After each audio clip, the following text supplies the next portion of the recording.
Hi, our topic for today is about the road ahead for SAP Business Objects. And we held a session very recently with SAP talking about all of the good things that are happening with Business Objects moving forward.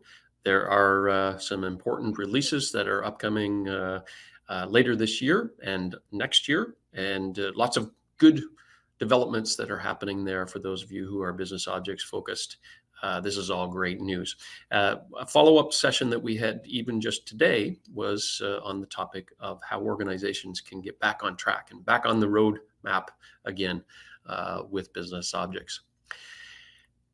We talked about 6 recommendations to help organizations in their process of regrouping for their business objects future.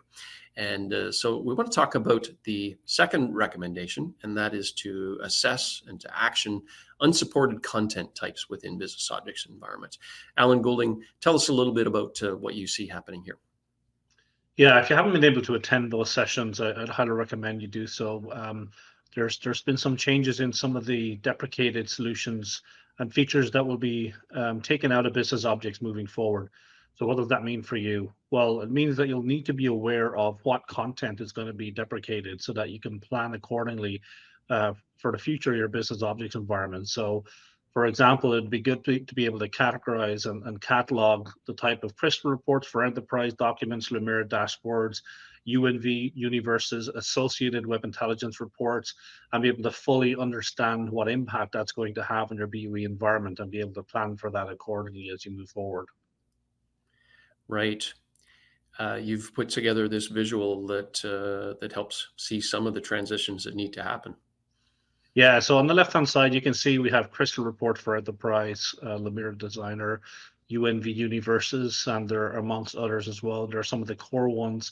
But what is going to be supported moving forward is Web Intelligence, Crystal Reports 2020X, SAP Analysis for Office, and of course, UNX Universes. So this is just to give you an idea the type of content that will be deprecated and what is going to be supported moving forward. Content that was covered in more detail on our session, and we'd encourage people to take a look at those resources for more specific information. But as we think about the transition that needs to happen, how can APOS help in the midst of this?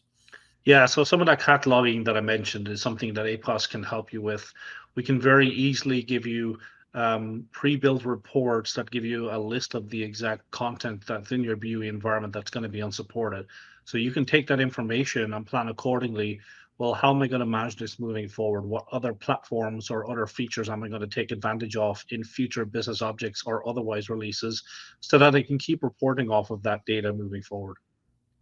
That deep visibility into the business object system is something that's critical in so many steps, this being one of them for sure. Alan, thanks for the coverage on this today. Thank you.